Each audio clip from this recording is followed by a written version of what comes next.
हरियाणा से बड़ी खबर सामने आ रही है। हरियाणा प्रदेश की अगर बात की जाए तो लगातार बाढ़ के बाद हालात बिगड़े और उसी के साथ जो आंकड़ा है मौत का वो भी बढ़ता नजर आया। देखिए, प्रदेश में बाढ़ से अब तक 47 लोगों की मौत की खबर सामने आई है।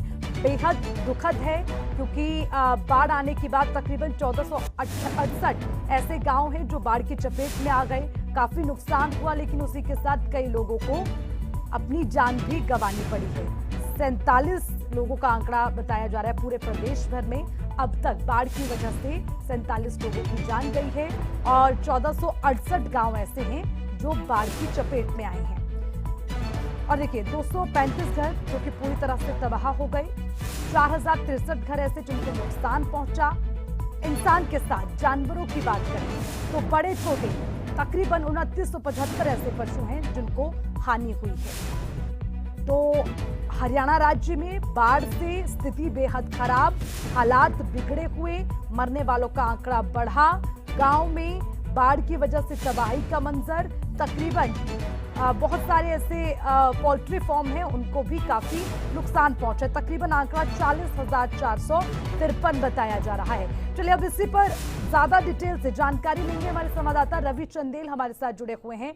रवि, हरियाणा राज्य की अगर बात की जाए, पूरा प्रदेश जो है बाढ़ की वजह से त्राहिमाम कर रहा है।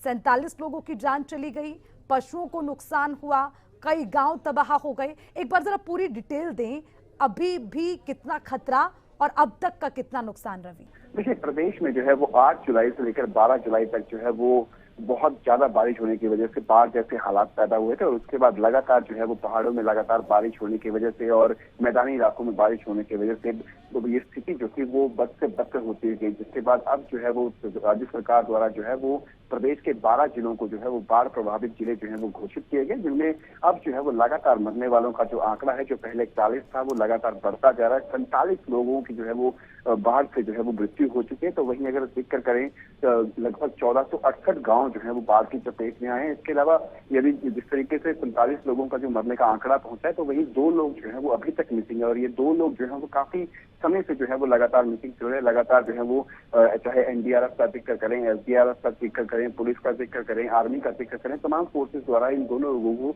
ढूंढने के लगातार प्रयास किए जा रहे हैं, लेकिन अभी भी जो है वो उन तक जो है वो पहुंच नहीं पाए। इसके अलावा यदि हम घरों का जिक्र करें तो 235 घर जो है वो प्रदेश के अंदर जो है वो पूरे तरीके से नष्ट हो चुके हैं। तो वहीं 4063 घर ऐसे हैं जिन पर जो है वो बाढ़ से जो है वो काफी ज्यादा नुकसान जो है वो हुआ है। इसके अलावा यदि हम पशुओं का जिक्र करें तो 2975 बड़े छोटे पशु यानी कि जो दुधारू पशु हैं और जो अन्य पशु हैं उनकी जो है वो मृत्यु हो चुकी है और लगभग 40,453 पोल्ट्री फार्म जो है वो भी बाढ़ की चपेट में आए हैं। इसके अलावा 7,868 लोगों को जो है वो अभी तक रेस्क्यू किया गया है। तो वहीं जो रिलीफ कैंप का जो आंकड़ा है, जिस तरीके से बारिश जो है वो लगातार बढ़ती जा रही है, अगर हम मौजूदा समय का भी जिक्र करें तो मौजूदा समय के अंदर भी पहाड़ी इलाकों में जो है वो लगातार बारिश हो रही है और साथ ही साथ मैदानी इलाकों में भी बारिश हो रही है, जिस वजह से मौजूदा स्थिति की बात करें, 12 ऐसे जिले हैं जो बाढ़ से प्रभावित हुए हैं। और रवि, एक और चीज आपसे समझेंगे, अभी आने वाले समय में हालात सुधरने की कोई उम्मीद है, किसी तरह की संभावना? क्योंकि